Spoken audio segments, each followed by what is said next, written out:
عايز اسس شركه بشكل قانوني سليم. معاكم جرجس عادل المحامي وحلقه جديده من برنامج صاحب قضيه. صاحب القضيه النهارده هو اي حد صاحب مشروع عايز ياسس شركه بشكل قانوني سليم. ركز معايا، الموضوع يبان ان هو صعب لكن في الحقيقه هو سهل، وموضوع الشركات ده معروف ان هو بحر واسع، بس احنا هنتكلم في حاجه بسيطه منه. واللي عايز اقوله ان احنا النهارده هنتكلم عن الكيان الفردي. حضرتك صاحب محل وعايز تبدا الموضوع بقى بشكل قانوني.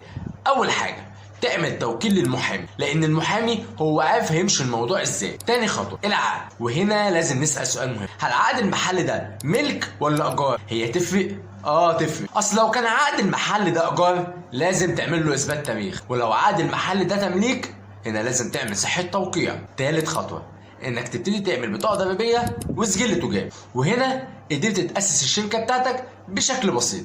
خلي بالك برضو اللي انا بقوله لك ده اسمه كيان فردي، لكن تاسيس الشركات اللي هي الشركات بقى شركه مساهمه، توسيع بسيطه، الكلام ده كله ليه نظام تاني، لكن انا بتكلم في النظام السهل وهو الكيان الفردي. انت راجل بسيط عايز تفتح محل ويبقى المحل اللي سجل تجاري بطاقه ضريبيه، دي حاجه كده بسيطه، لكن كشركه لها اجراءات تانيه ممكن نبقى نتكلم عليها في موضوع تاني. بس قبل ما نختم الحلقه بتاعتنا عايز اقول لك شويه معلومات مهمين جدا ليك. اول حاجه، وحضرتك بتعمل البطاقه الضريبيه في حاجه اسمها معاينه. معاينه دي يعني حد من الضرايب بينزل يعاين المكان اللي هيتفتح جديد ده. يعني مثلا لو محل اكل لازم يطمن ان المطبخ معمول كويس، فيه تهويه، والمخزن كذلك، وهكذا. شويه مواصفات لازم يبقوا موجودين. يعني ما تجيش تفتح محل اكل والمحل اساسا مفيش مكان للمطبخ، ولو المكان غير مطابق للمواصفات ساعتها الطلب بتاعك هيترفض، يبقى انت كده مش هتعرف تعمل البطاقه الضريبيه، وبالتالي مش هتعرف تعمل السجل التجاري. تاني معلومه،